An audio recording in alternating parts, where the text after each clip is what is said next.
You've got lots of real estate questions. Should I downsize? What improvements do I need to make before I sell? What will Connecticut's real estate market be like in 6 months? It's time for The Real Estate Show with Pat Civitella. He's got your answers. Call 203-333-9422. Now, here's your host, Pat Civitella. Hello to everyone, and good evening, and thanks for tuning in to The Real Estate Show. I'm your host, Pat Civitella, over 35 years experience in the real estate investing game. I just walked into the studio, and I told Rich it's like walking into a walk-in cooler here. They got the temperature down at 60. Thank goodness I brought my jacket, Rich. Okay, this show is about creating long-term wealth through real estate investing and producing passive and residual income in real estate. I'm going to share with you my knowledge and offer some guidance, inside information, also show you how to develop and generate a primary or secondary income through real estate investing.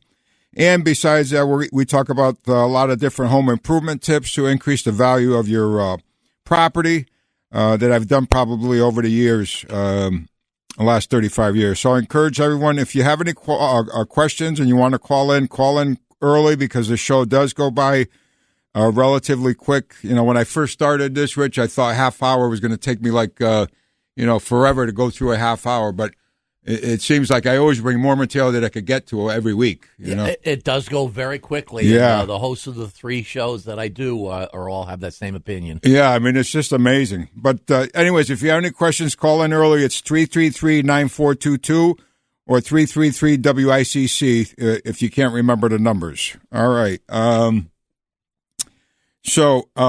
First thing, the show is brought to you by our friends at 1-800-Mr. Junker. Junk removal made easy. They will take the good, the bad, and the ugly. No need to do anything except point to what you want gone, whether it's one item or complete house or business, commercial, industrial. 1-800-Mr. Junker is ready to serve you, serving Fairfield and New Haven counties for over 15 years. Please call our friends there and mention my name, Pat Civitella, on WICC, and you'll get 10% off your first job. Again, that's 1-800-Mr. Junker for all your junk and cleanup removal. They offer also same-day service. They are hot tub removal specialists, and they also offer a free junk car removal. So call 1-800-Mr. Junker today, and you will be happy that you did. Okay, so I got a lot of information this week, Rich. How was your week? Good? Yeah, actually not bad. The weather's been pretty good. The long weekend, and I always have to laugh when they talk about yesterday being Memorial Day. It's not really Memorial Day, but it's another one of those holidays. They moved to a convenient Monday, so people get the 3 days off. Exactly. Yeah, but I think we're finally turning the weather. But, I live down by the beach here in Milford, and that wind is always kicking. Tonight we had our granddaughters there, and we were babysitting. I was sitting outside. It's nice when you're in the sun, but when you're in that shade and that wind is going, but we're happy to be there. So first thing I have on tap for this show tonight is I have a couple of fun facts that I came across over the weekend, which I thought was worth sharing to my audience. And I think you'll like these too, Rich. It says, I forgot where I read it. I think it was on social media. It says, Don't underestimate the small things that you do on a daily basis. And the top three things that they talked about was, like everybody has a goal, and I recently subscribed to that too, is doing the 10,000 steps a day, that everybody's trying to get to that goal. So probably in the last, 3 weeks, I downloaded the app because my wife had it on hers too, and she would show me every day how many steps and everything. And so I've been doing pretty good with that, reaching that goal and going beyond it. But I would say, and I do that probably 5 days out of 7 days.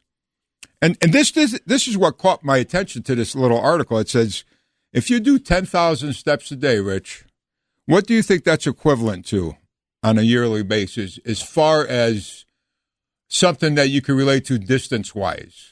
Oh, boy, that's got to be – I mean, it sounds like a pretty good distance. I guess it depends on how wide your stride is. Yeah. That would play into it. Yeah, but believe it or not, it said I'm taking the article's information correctly. 10,000 steps a day, Rich, is equivalent to running 7 marathons in a year. Oh, wow.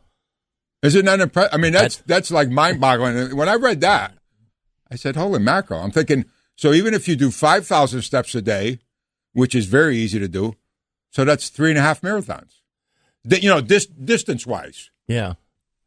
Our Dr. Yolora, who's on at 7:30, has got a big smile in her studio right through the glass there with a big thumbs up. Yeah. So I thought that was amazing. And another one that came up on that article was, Richard, if you read 10 minutes a day, reading a book or whatever, if you do 10 minutes a day, at the end of the year, it's 30 books that you read. And I'm assuming it's a, I don't know, 100-page book, maybe two. I don't know how many pages, but it says it's equivalent to 30 books a year. Yeah, that's again. The point being is, if you do small increments every day, it equals up at the end of the year. And then obviously they threw this in. It says, if you save $8 a day, at the end of the year you got $3,000, which simple math. Yeah. As long as those books are not the Tom Clancy books, because those things are like 700 to 800 pages on some of them. Yeah, so it might take a little bit I don't know longer. what the average book page would be, but I thought that was pretty cool, and I was impressed with the 10,000 steps. That really blew me away. And I'm thinking, I've been doing minimum of 5,000 steps. I would say, on the low side for probably the last 3, 4, 5 years, maybe. So it's pretty impressive on the distance. So I thought that was worth mentioning to the audience tonight. Okay, so the next thing I have on tap, actually I had a different one, but I'm going to skip over it. It's, what happened to Pasquale this week, and I think I talked about this before, Rich. Now that I know who Pasquale is. So, of course, this is a long weekend this weekend. It was, Saturday, Sunday, Monday. So Saturday afternoon at 3 o'clock, Murphy's Law pops up. And we get a call from our answering service saying that there's one of our tenants has a water leak. Now, again, this is Saturday afternoon, 3 o'clock. So, and it's a little long weekend, And I said, son of a gun. And I said, sure enough, it always happens holiday weekend, freezing, snowing winter night. It always happens. So, We responded to it. Luckily, we have an in-house plumber that we sent out, and we found a problem. But believe it or not, Rich, this was about squirrels. Squirrels were getting into the property. I don't know, through apparently one of our guys said there's a couple of holes underneath the eaves. The property is a commercial property. It has like a garage in the back, and underneath the eaves, it had a couple of, I don't know if the squirrels chewed them out or whatever, but there was a couple holes, and they were getting into the eaves and then getting into the rafters and then coming down the walls. And believe it or not, they got to the, and I'm going to talk about this too, they got to the plumbing, now the new plumbing pipes are plastic. I don't know if you noticed, they're called the PEX pipe, and they're red and blue, and they chewed away at that pipes. Did somebody put some like ketchup or something on it? No, they chewed away. I don't know what it is, but they were chewing away at the pipes, and it bursted the pipe, and it caused a leak. I mean, the tenant sent me a video with the water. It was just like just coming down like crazy.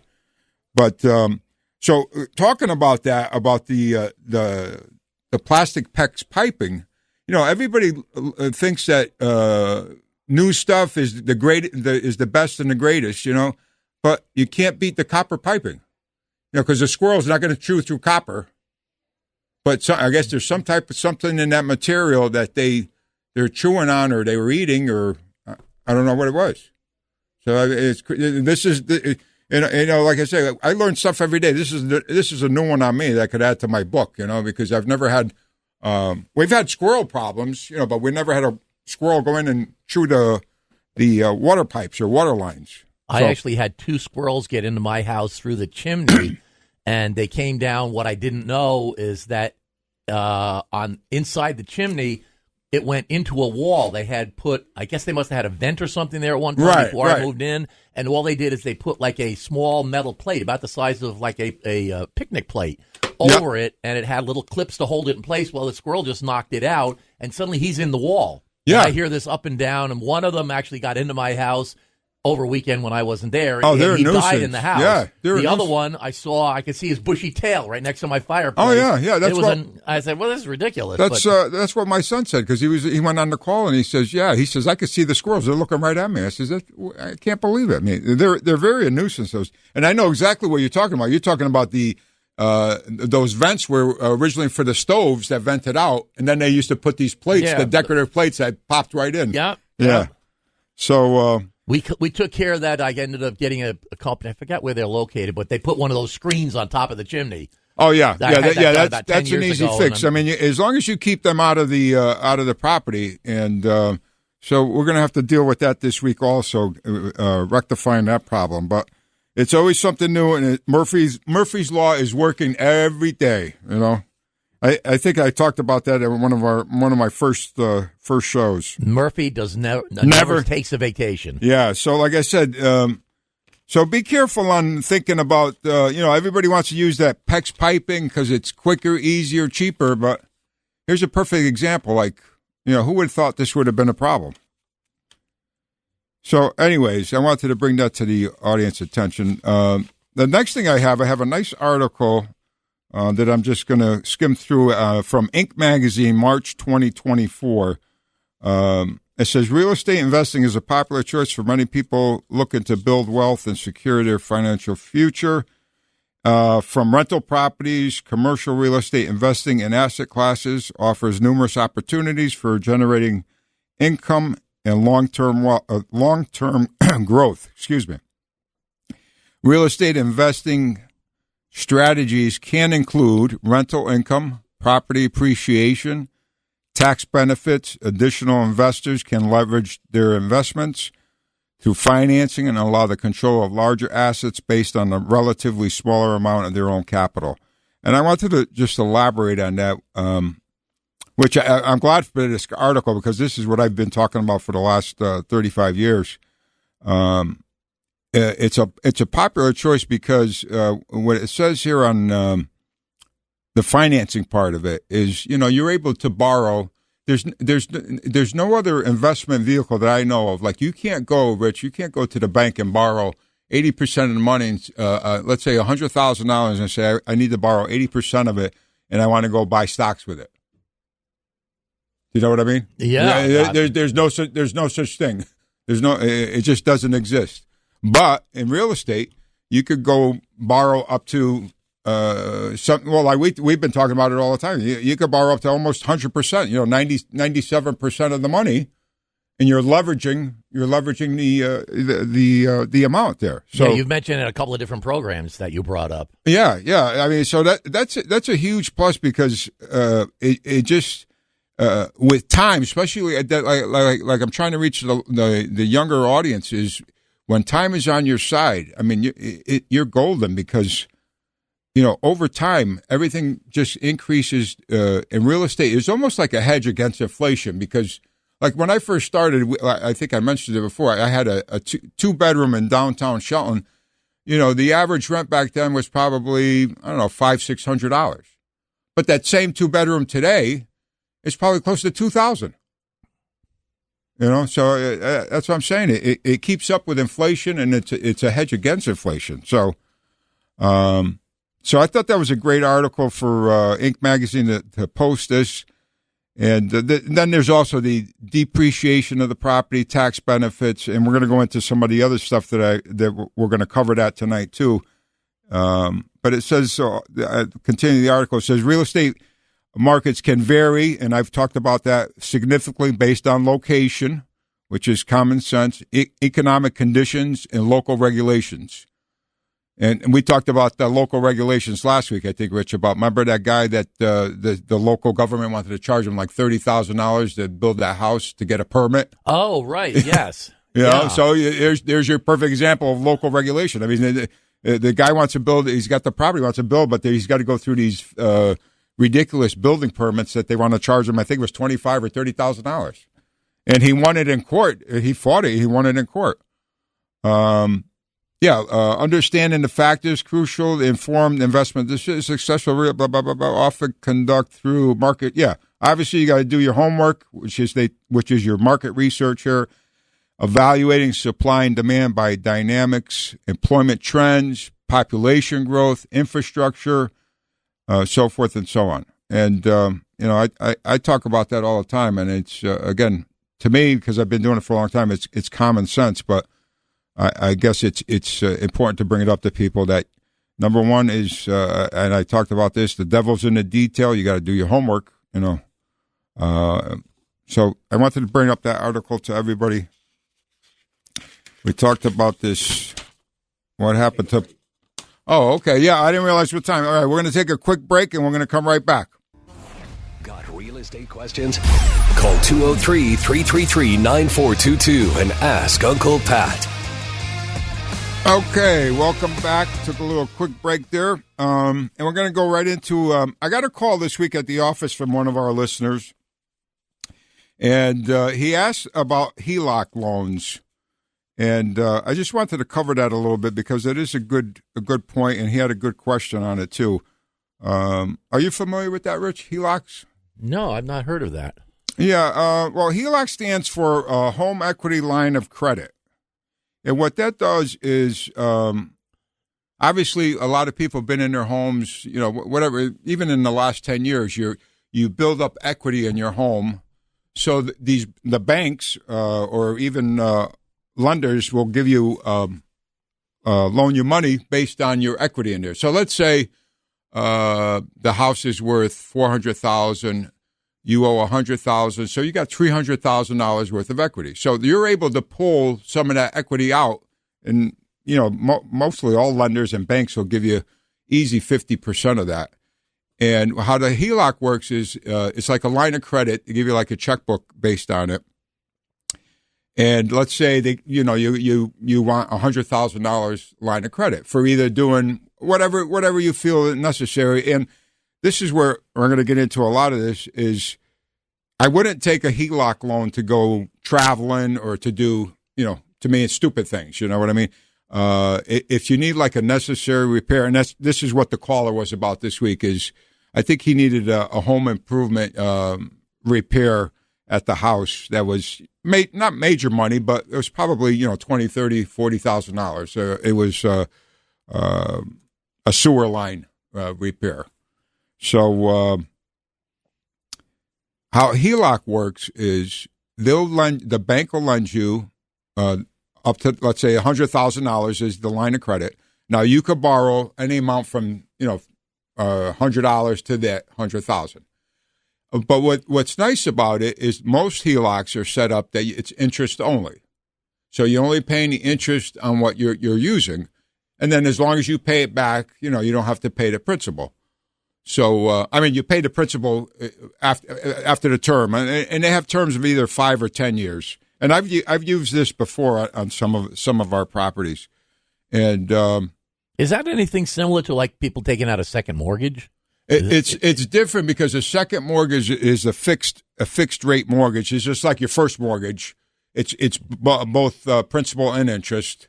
But the second mortgage you're paying off over at a preset determined whatever let's say it's 10 years. At 12 months, that's 120 months. You're going to be done with it. Right. A HELOC, you're able to borrow against it, pay it back, borrow against it, pay it back. You know what I mean? So like if let's say you needed the $40,000 today, but you got $60,000 coming in next year, or maybe you got some money coming in that you could be able to pay it back in 2 or 3 years.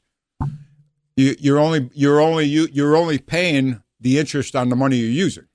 Okay. That makes sense. So on the 40, you're paying the interest on the $40,000, not the whole $100,000 that you have a line on. Right. Okay, that makes sense. So it's very it's a very good product for the right use, and that's why what I talked about initially is don't use a HELOC to go on vacation or unless you have a certain way to and you could pay it back, obviously, but so. The flexibility and interest only. You have also the ability, the tax deductible on the interest. They also this article also said about boosting your credit. Yeah, making your monthly payments on time obviously will boost your credit. So I needed to know a little bit more details on the email from this gentleman. I mean, from the caller, but I didn't get it. But as long as you have the ability to pay it back in a timely manner, that you're not have to, because don't forget these loans, when they come due, either 5 or 10 years, they reset at the current market rate. So let's say you borrowed it, let's say 3 years ago, the market rate was 2.99%. But now when it resets 5 or 10 years later, today, if it resets today, your payment's going to go from 2.99 to 7.9. Oh, yeah. So it's kind of an incentive to pay it off. Right. Well, you have to just take that in consideration, that when it resets, it's going to reset at the current market rate, not what you initially started at. So, and you don't know what that's going to be. It could be higher, it could be lower. Exactly. But if you're already paying a low rate, it can't go that much lower. Right, exactly. So that's why back when it was 2.99, everybody was doing these HELOCs. They were getting them. And, another good point is that someone made on this that I talked to about was, if you have an interest, a credit card that you're paying, the average credit card is like 18% interest, and you're making the monthly payments both, you have to calculate the principal and interest, not your monthly minimum payment on the credit card, but the ability to pay it back.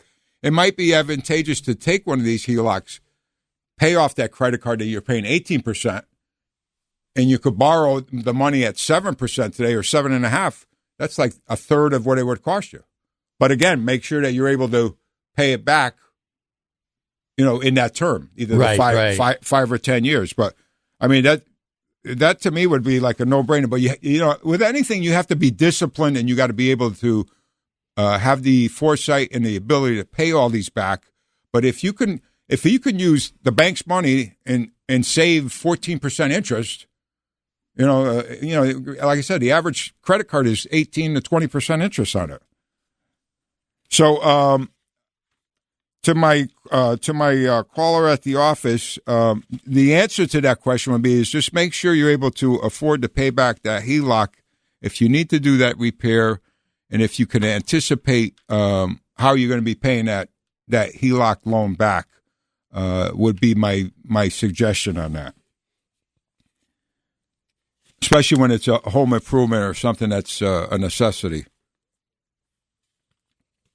Well, especially if you have a home improvement thing, something that came up very quickly, and all of a sudden you need to do something. This happens a lot of times, for homeowners. It happened to my mom and dad back, 30 years ago, 40 years ago. They were in their home, and they had the sewer line got cracked, and, like the tree roots go through it. Back then they used to use the clay pipes. Had the problem. Yeah, and they crack over time, and what happens is as soon as one of the roots from the trees, that everybody has trees in the yard, get into that pipe, that's it. That's exactly what it did with mine. Right? I mean, yeah. And that's, today that's going to be an easy, 20, depending on how, the distance where they have to go and so forth, could, easily be $10,000 or more. And so if that's an improvement matter, I would definitely go ahead with it. What do we got? We got 5 minutes, Rich. I had an email I think I could cover, and then we'll go from there. Let's see. Okay, email from Renee G. from Oxford emailed and asked me, let's see, how do I get started in purchasing my first real estate investment property, and I have bad credit but have the ability to borrow the down payment. My credit score is a 580. Okay. This is a little challenging, but it could be done, because we talked about different programs. I think we talked about one last week. I think the credit score was it 600? I would have to look that up. 600 or 700. I think it was a minimum like 600, and you could still borrow the money. So first, I would definitely work on cleaning up your credit. That would be a number one priority to this person's answer.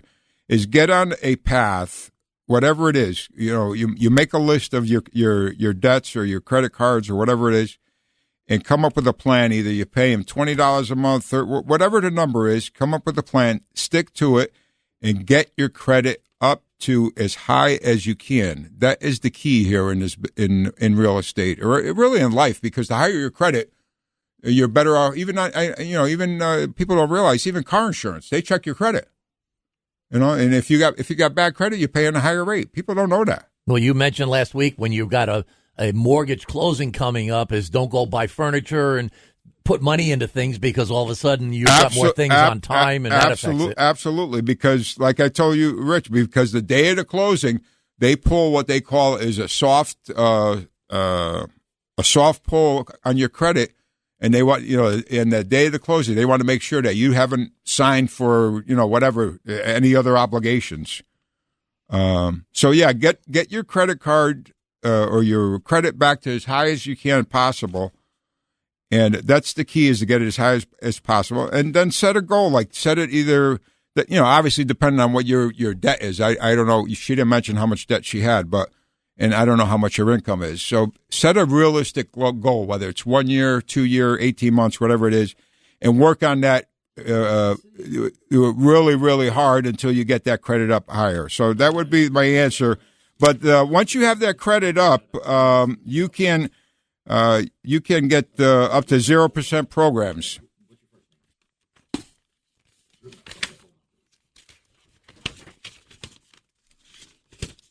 We got somebody on there, Rich, but I don't think I'm going to have time to go into it. Yeah, he said he's got a very quick question. Bruno from New Haven. Okay. Bruno, just a quick. Yes. Go ahead, Bruno. And the buyer wants it empty, but I still got a tenant that doesn't want to move out. What do I do? Say that again. The buyer wants it empty, but the tenant. Yeah. Well, you got to do some fancy footwork. What I call it. I was thinking about giving them some cash. Yeah, it's. I was just going to say cash for keys. Oh, I usually buy multi-family houses, but a single-family house is either fully occupied or fully emptied. Oh. Yeah. It's not an easy one, but it could be done. Just offer them a little incentive to get them out of there. And there's no better incentive than cash. I don't want them to bark at me. Well, you got to start. You got to start low because you could always go up. Don't go too high because you can't go down. Got to keep a tight leash. Yeah. Okay. Thanks. All right, buddy. Take care. Bye. All right, so I'm going to go right into my closing statements here. I got to shout out to my granddaughters, Mia, Civitella, and Juliana Rosa. Pop loves you very much. And the closing statements, always buy assets, not liabilities. Pay yourself first. I tell that Rich every week. He says he's paying himself first every week. And remember, you make a living from 9 to 5, but you become financially independent from 5 to midnight. Dig a well before you need it. Be prepared. And again, I always say this: there is good debt and bad debt. And as long as you're buying assets, not liabilities, always stay positive. And again, it's hard to soar with the eagles when you're hanging around with those turkeys. So buonasera a tutti, a prossima settimana. Thank you for everyone tuning in to the Real Estate Show with me, your host, Pat Civitella. And God bless America.